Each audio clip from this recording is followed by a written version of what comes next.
राष्ट्रीय महापुरुषों, प्रतीकों और निशानियों को लेकर एक बार फिर राजनीति में घमासान मचा हुआ है। चाहे वो इंडिया गेट से अमर जवान ज्योति का राष्ट्रीय वॉर मेमोरियल में विलय का फैसला हो या फिर इंडिया गेट पर नेताजी सुभाष चंद्र बोस की प्रतिमा लगाने का फैसला हो, बीजेपी और कांग्रेस में इन मुद्दों को लेकर तीखी बयानबाजी हो रही है।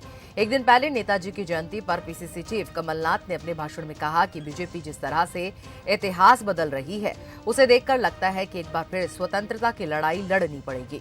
कमलनाथ के इस बयान के बाद प्रदेश अध्यक्ष वी डी शर्मा ने भी पलटवार किया। उन्होंने कहा कि कांग्रेस हमेशा से नेताजी की उपेक्षा करती आ रही है, सम्मान तो पीएम मोदी कर रहे हैं। उधर सीएम शिवराज ने नेताजी की प्रतिमा स्थापित करने पर पीएम का आभार जताया।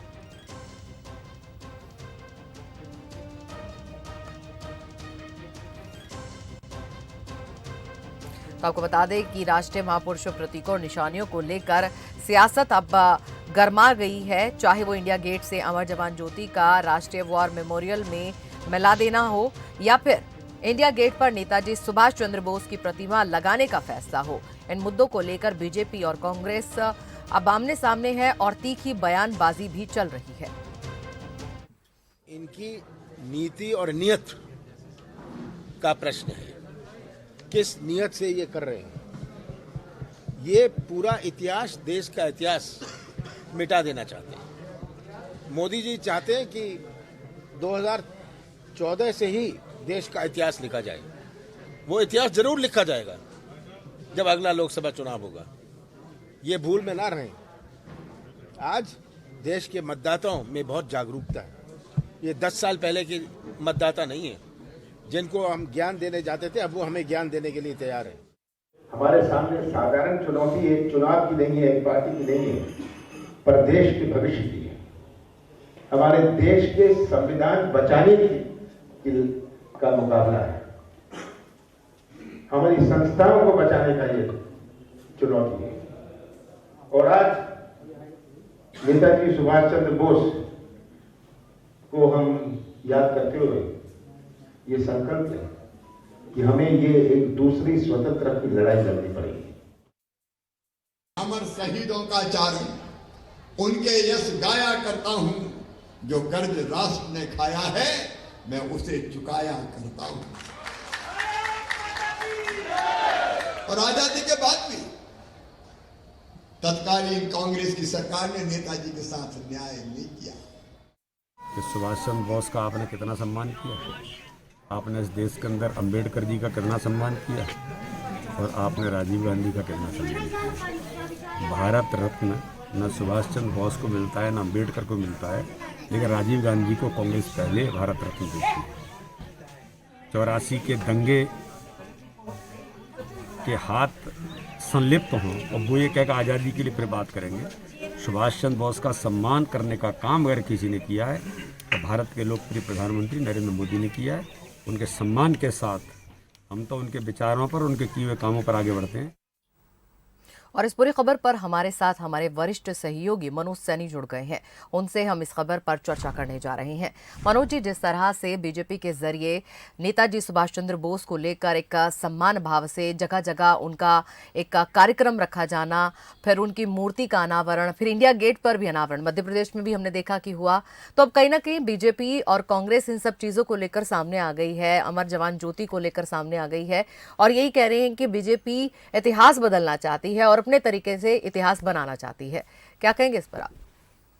देखिए, देश की आज़ादी में सभी का मूलभूत योगदान रहा है। चाहे सुभाष चंद्र बोस की बात करें, राम प्रसाद बिस्मिल की बात करें, लाला लाजपत राय की बात करें, बाल गंगाधर तिलक की बात करें या फिर गांधी जी की बात करें, ऐसे तमाम लोग हैं, नेहरू जी की बात करें, तो जाहिर सी बात है कि जब हम स्वतंत्र हुए तो ऐसे तमाम वीर थे जिन्होंने हमारे देश को आज़ाद कराया, अपने अपने तरीके से आंदोलन किए। गांधी के आंदोलन को कौन भूल सकता है।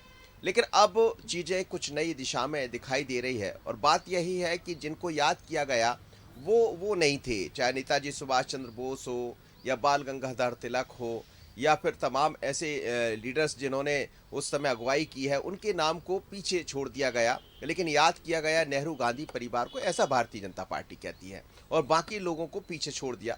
तो अब इसी बात को लेकर एक नई बहस छिड़ गई। आपको याद होगा कुछ दिन पहले हम और आप बात कर रहे थे जब अमर ज्योति को एक स्मारक जहां स्वर्ण अक्षरों में नाम लिखा गया उन लोगों का जिन्होंने अपने देश के नाम अपनी आहुति दे दी, वहां पर शिफ्ट कर दिया गया, एक तरह से कहा जाए विलीन कर दिया गया उसमें।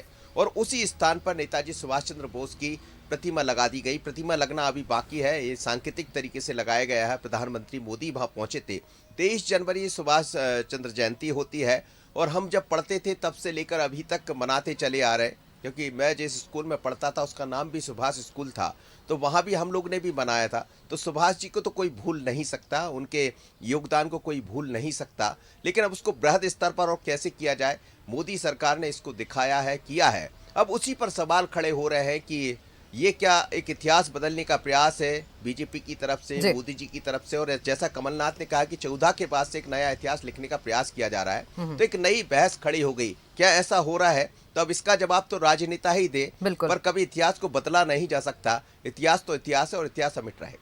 चलिए मनोज जी, और इसी बाबत हम सवाल जवाब भी कर लेते हैं। हमारे साथ इस पूरी खबर पर 2 मेहमान जुड़ गए हैं, आइए उनसे भी हम चर्चा करते हैं। हमारे साथ बीजेपी प्रवक्ता जुड़े हैं, पंकज चतुर्वेदी हैं इस वक्त हमारे साथ, और के मिश्रा हैं कांग्रेस प्रवक्ता हमारे साथ। तो मनोज जी, आप इनसे सवाल जवाब जरूर कीजिए। जी बिल्कुल। मैं पंकज जी, कमलनाथ जी ने कहा है कि आप इतिहास बदलने का प्रयास कर रहे हैं, नए ढंग से इतिहास लिखने का प्रयास कर रहे हैं। अभी हमने देखा सुभाष चंद्र बोस की कल जयंती थी, तो उस पर जिस तरह से कार्यक्रम हुए, यहाँ बात करें अमरजोत की, तो उन सबको मिलाकर बड़ा सवाल खड़ा कर दिया कमलनाथ जी ने। क्या ऐसा किया जा रहा है? देखिए मनोज जी, मैं कुछ तथ्य रखना चाहता हूँ जिससे स्पष्ट होगा कि किस प्रकार इतिहास को तोड़ मरोड़ कर प्रस्तुत किया गया। 1955 में नेहरू जी प्रधानमंत्री थे और नेहरू जी भारत रत्न हो जाते हैं। 1971 में इंदिरा गांधी प्रधानमंत्री होती हैं और भारत रत्न हो जाती हैं। और नेताजी सुभाष चंद्र बोस को 1992 में नरसिम्हा राव जी की सरकार भारत रत्न देती है। वो नरसिम्हा राव जी जिनको कांग्रेस अपने इतिहास में गिनती नहीं है। और कांग्रेस के लिए इतिहास शुरू होता है नेहरू जी के अंश से, नेहरू जी के वंश से, और वहीं समाप्त हो जाता है। तो यदि इस प्रकार की सोच आप लेकर चलोगे, आज नेताजी सुभाष चंद्र बोस की प्रतिमा यदि किसने लगाई तो कौन सी पार्टी ने लगाई? किसने रोका था कांग्रेस को? 15-17 साल नेहरू जी रहे, लगभग इतने समय तक इंदिरा गांधी जी रही, 30-35 साल तक नेहरू जी और इंदिरा जी का शासन रहा। क्यों नहीं नेताजी सुभाष चंद्र बोस को याद किया गया?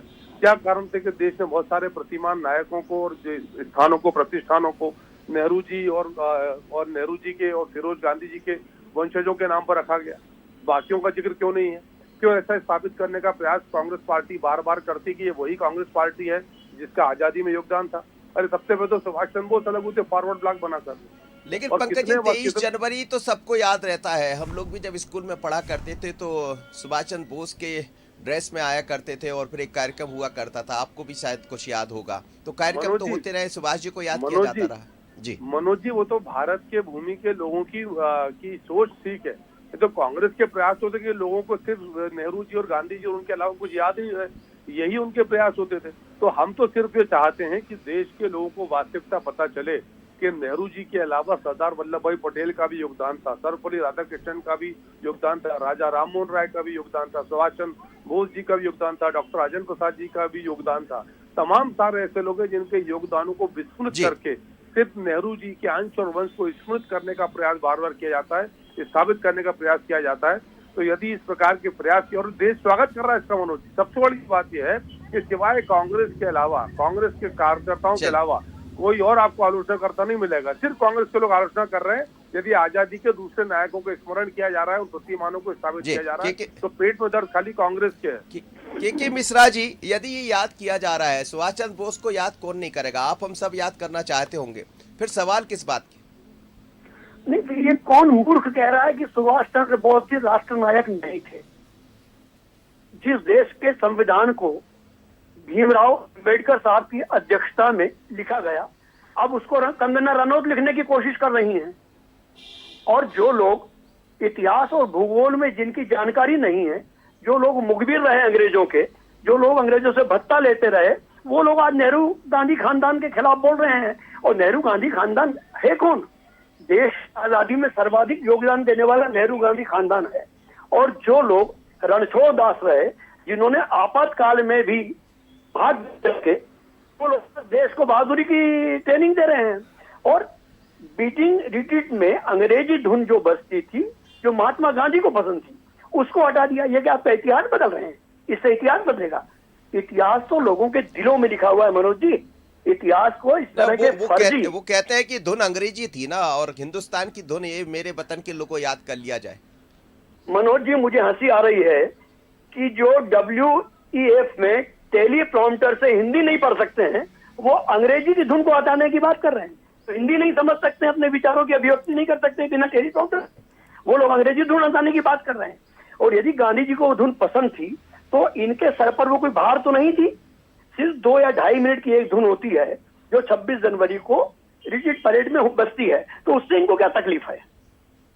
लेकिन इससे सुभाष क्या चंद्र बोस बदलेगा? को यदि प्रतिमा लगती है तो उसमें फिर कांग्रेस को क्या तकलीफ?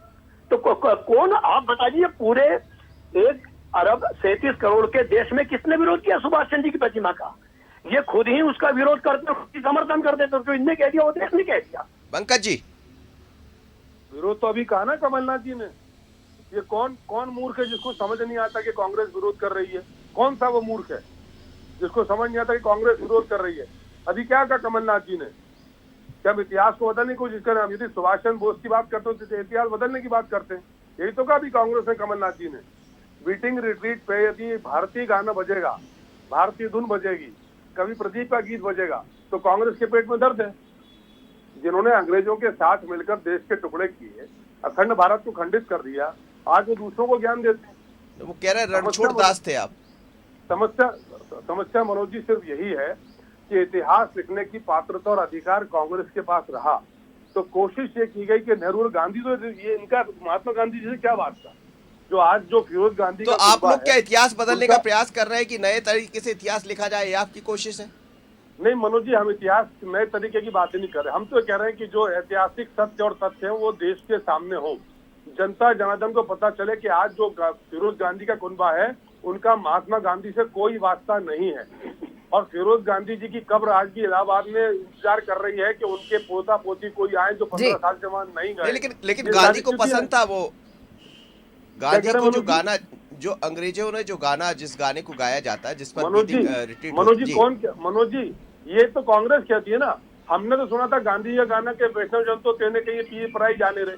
ये बीटिंग रिट्रीट में गाना गांधी जी चलिए के मिश्रा जी से एक छोटी सी प्रतिक्रिया ले लेते जल्दी से। 48 में गांधी जी शांत होकर गाना उनको पसंद आ गया। के मिश्रा जी, मनोज जी 48 में गांधी जी शांत होकर उनको बीटिंग रिट्रीट का गाना पसंद आ गया। ये समझ नहीं आया मुझे। जी के मिश्रा जी। जी संजय जी बोलिएगा। जी आप अपनी प्रतिक्रिया दीजिए, छोटी सी प्रतिक्रिया। पहली बात तो है कि अंधत्व और बहरेपन के शिकार लोगों को कमलनाथ जी ने सुभाष चंद्र बोस जी का नाम कब लिया, ये मुझे समझ में नहीं आ रहा है। मैं फिर कह रहा हूं कि इतिहास को बदलने की कोशिश कर रही है मोदी सरकार, और यह कोशिश के लिए, उनके राजनीतिक मौत के लिए एक बहुत बड़ी कील साबित होगी। और इतिहास बदलना है तो हम बताते हैं, वो लिखिए ना, हम भी इतिहास के प्रस्ताव जी चलिए देखते हैं। मिश्रा जी आपका भी, पंकज जी आपका भी, और मनोज जी आपका भी, आप तीनों का बहुत बहुत शुक्रिया हमारे साथ जुड़ने के लिए। खैर अभी तो यही देखना बाकी रहेगा कि अब आगे और क्या की चीजें जो है चेंज होगी, लेकिन खैर कोई इतिहास बदलने की कवायद नहीं है और महापुरुषों और प्रतीकों को एक हक की बात देने की बात है, जो कि कहना है बीजेपी का भी।